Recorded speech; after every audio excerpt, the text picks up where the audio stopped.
Je m'appelle Ambalas Diatta, je suis coach à Shelter for Life. On a des associations avec lesquelles on travaille et dans chaque association il est affecté un agent que l'on appelle coach. Donc il est là pour coacher, moi je suis là pour coacher l'association FADEGBA.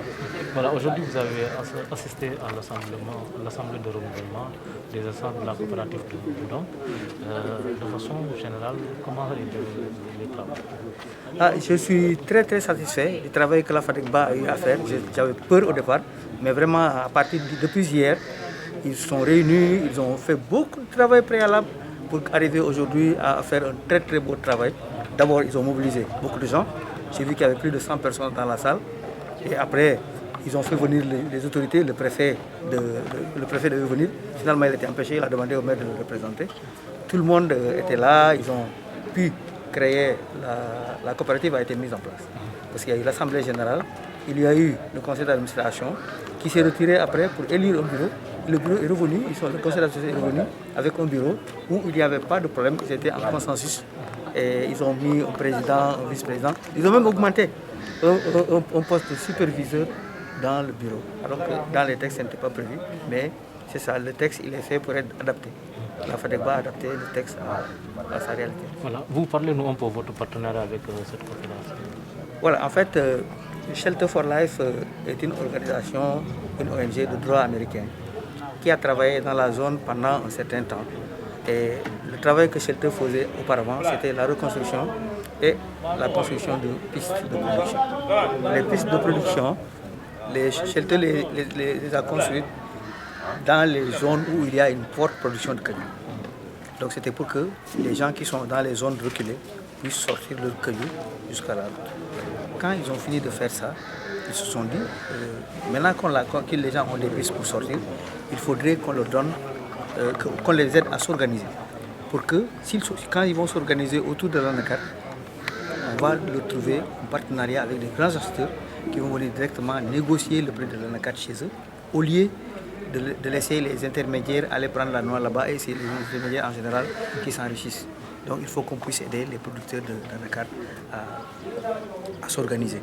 Mais quand on est arrivé, une ONG, ça a une durée de vie. On ne peut pas commencer, on aurait pu le faire, mais ça va prendre tout le temps. On a trouvé qu'il y a des associations qui sont sur place dans la zone. On s'est dit, mais pourquoi pas travailler avec ces associations directement, comme ils ont déjà des membres.